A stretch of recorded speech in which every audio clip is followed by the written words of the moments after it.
Hello there, my name is Ayub Khamis, or you can call me Birkuli. I'm the solo developer of the game Trick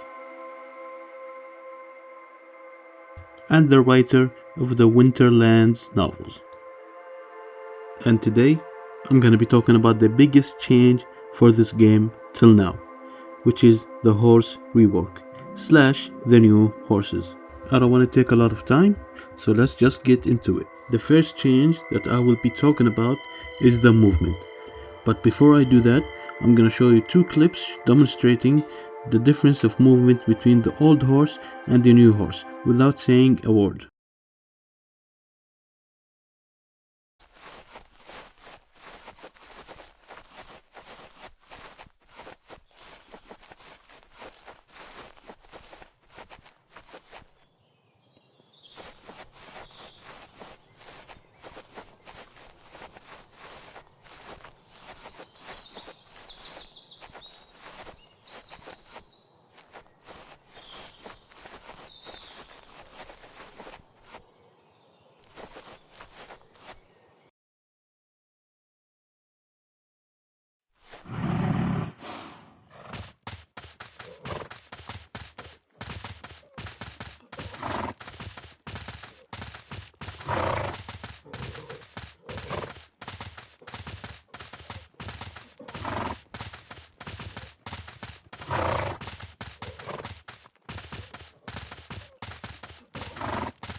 As you can see from these 2 clips, the difference is very huge. The old horse felt extremely weightless and super snappy. You didn't even feel you were riding a horse. And now with the new horse, you can really feel the weight of the horse, the acceleration of the horse when the horse turns right or left, and it has a better camera and a better movement overall. And with different movement comes different controls. For the old horse, the controls were WASD and shift, and that's it. It's the standard movement. But now I wanted to make something different, something that when you ride the horse, not only do you move differently, but you also control differently. I'm taking away the ASD from the horse, and there's gonna only be W for movement and shift for sprinting. And now the whole control of movement and rotation and turning of the horse is completely controlled by the mouse. So now you only use the W for movement, the shift for sprinting, and the mouse for controlling the direction of the horse. Changing it to this type of controls adds a variety of movement to the game. So now when you ride the horse, you need to adapt your movement, and it's not you controlling the player anymore, but a whole different type of movement. Now moving away from the movement to talking about the new features in the horse. Before, you used to whistle to the horse when you lose it, so it can make a sound so you can hear it and go search for it. But this time when you whistle, the horse starts following you around instead of you going to it.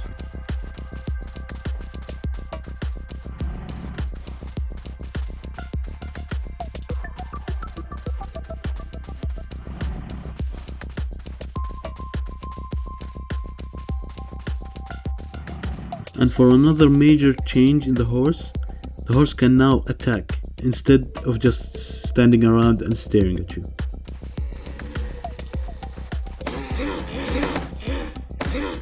The horse can now attack the enemies, and it can even die, which is not good for you really. The way the combat will be now, who's ever closer to the enemy will follow. So if you're closer to the enemy than the enemy will follow you. But if the horse was closer, it will start following the horse instead. And when the horse dies, in the map there will be special places. You can go to one of these places and you can either respawn your horse or even spawn another horse. And talking about new horses, now it's time to reveal them. The second part of the horse rework is the 3 new horses: the Braz Horse, the Undead Horse, and the Nightsky Horse. These horses were available in the game but as skins only, but now they are completely different new horses, and each horse has its unique passive and unique 2 abilities. The first horse we will be talking about is the Braz Horse. The Braz's passive is called a close friend. Whenever you're in a certain radius of the Braz, every 6 seconds you will be healed a small amount. This passive is very strong, especially after finishing a fight and you cannot find any apples or any health potions to heal you. You can just sit around your horse and you will be healed. And now let's move on to the abilities. The abilities, the player will be the one who actually casts the abilities and not the horse. For now the controls are not confirmed yet, but for now it's Control Q for the first ability and Control E for the second ability. But I'm open to suggestions about these controls because I'm not yet sure about them. These are just experimental controls. So the first ability of the Braz is called a Strong Presence. When you activate this ability, a strong wind will be casted around the Braz, which will make the enemies slow down for a certain time.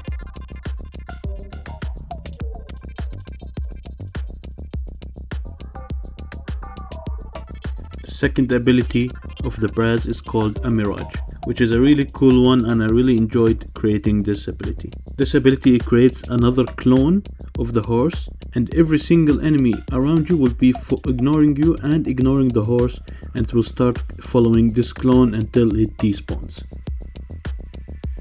This ability is a really good ability and it can be used in many situations. For example, if you are being pressured by so many enemies and there's nothing you can do, you just cast down this ability and your life is saved.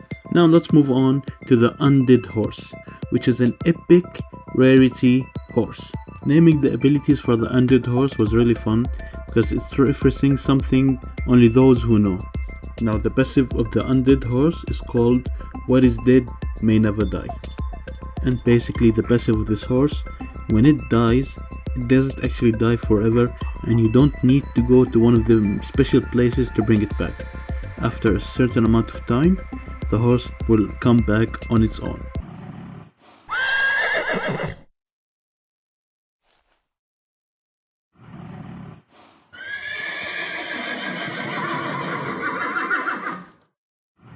This is a really cool and unique passive for the Undead Horse, because if it dies and you're in mid battle and you're about to die, then you hear this sound.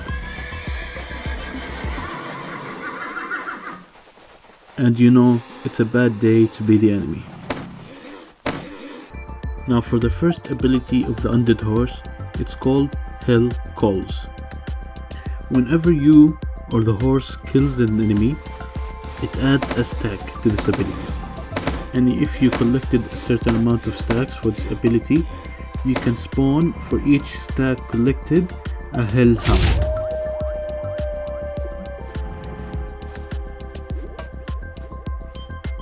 These hellhounds can fight and kill the enemies, and they won't be targeted by the enemies, and they're even ghosted so they can go through any enemies. The maximum amount of stacks that you can collect for this ability are 10, so you can only spawn up to 10 amount of hellhounds. Now the second ability of the Undead Horse, it's called Half-Life.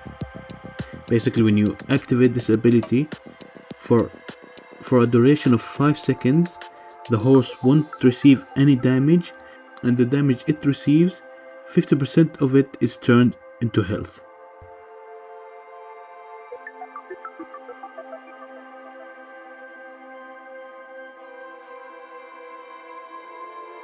And now to the final horse, the Nightsky Horse, which is a legendary rarity horse. The passive of the Nightsky Horse is called Lunar Haste. And now it's a good time to mention a very big feature coming up to this game, which is the night-day cycle, a complete visual change for the game. Now when it's night, the Nightsky Horse travels 30% faster than it would at day.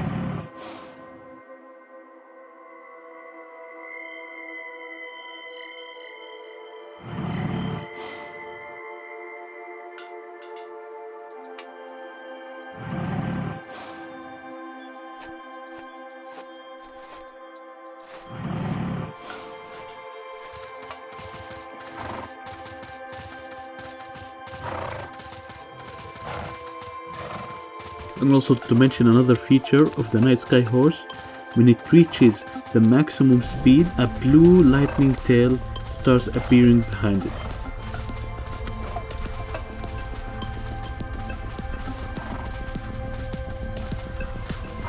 So now you know you are running at full speed.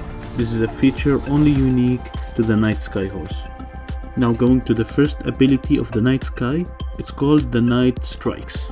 When you activate this ability, 6 strikes will occur around the horse, damaging anyone that gets hit by the strike. And these strikes will occur 3 times, so a total of 18 strikes. The strikes deal radial damage, so even if it doesn't hit the enemy straight on, it will still damage it if it was close to it. The next ability for the Nightsky Horse, it's called Star Dash.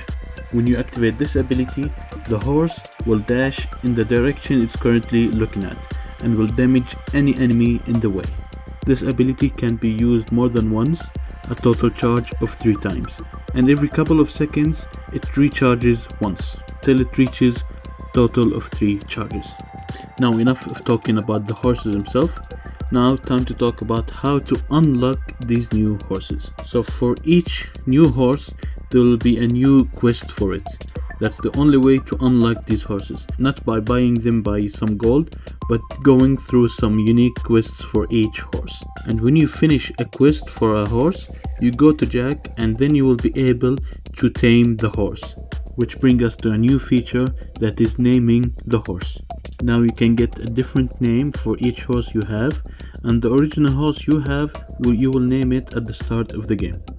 And once you name a horse, you will be able to upgrade the horse and get new skins for it. And each horse has different stats from the other horses and different amount of times you can upgrade the horse.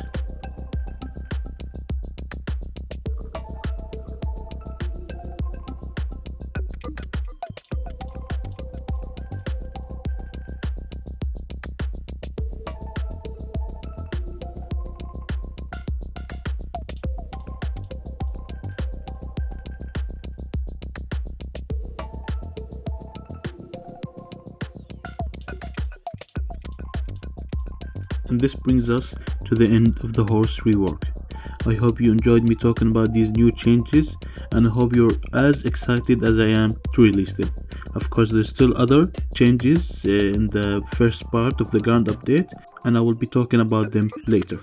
Hopefully, the first part of this Grand Update will be released before the end of this month. And always, thank you for playing my game.